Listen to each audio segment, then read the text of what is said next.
AP TET 2024 సంబంధించి results అనేవి విడుదలయ్యాయి. ఇప్పుడు ఈ వీడియోలో ఈ రిజల్ట్స్ని ఏ విధంగా చెక్ చేసుకోవాలనేది చూద్దాం. ముందుగా మనం దీనికి సంబంధించి అఫీషియల్ వెబ్సైట్ అయిన aptet.apcfss.in సైట్ ఓపెన్ చేయాలి. ఈ సైట్ లింక్ అనేది వీడియో డిస్క్రిప్షన్లో ఇవ్వడం జరుగుతుంది. ఈ సైట్ ఓపెన్ చేయగానే మనకి ఈ విధంగా ఓపెన్ అవుతుంది. దీంట్లో కిందకు వస్తే క్లిక్ హియర్ ఫర్ రిజల్ట్స్ అని చెప్పేసి ఇక్కడ రిజల్ట్స్ లింక్ ఉంటుంది. ఈ రిజల్ట్స్ లింక్ మీద క్లిక్ చేయగానే ఇక్కడ candidate ID, date of birth, ఈ వెరిఫికేషన్ కోడ్ ఎంటర్ చేసేసి లాగిన్ మీద క్లిక్ చేయాలి.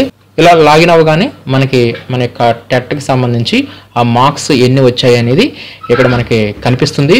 అదేవిధంగా కేటగిరీస్ వారీగా పాస్ మార్క్ ఎంత అనేది కూడా ఇక్కడే మనకి డిస్ప్లే చేయడం జరుగుతుంది. అంటే ఓసీ వారికి వచ్చేసరికి 90 మార్క్స్ రావాలి, బీసీ వారికి వచ్చేసరికి 75 మార్క్స్, ఎస్సీ ఎస్టీ వారికి వచ్చేసరికి 60 మార్క్స్, అదే పిహెచ్ వారికి వచ్చేసరికి 60 మార్క్స్, ఎక్స్ సర్వీస్ మెన్ వారికి వచ్చేసరికి 60 మార్క్స్. ఈ విధంగా క్వాలిఫైయింగ్ మార్క్స్ అనేవి ఈ విధంగా ఉన్నాయి. ఇది మనం ప్రింట్ తీసుకోవాలనుకుంటే ఇక్కడే ప్రింట్ మార్క్స్ మెమో ఉంది కదా, దీని మీద క్లిక్ చేసేసి ఈ టెట్ రిజల్ట్స్ మనం ప్రింట్అవుట్ తీసుకోవచ్చు.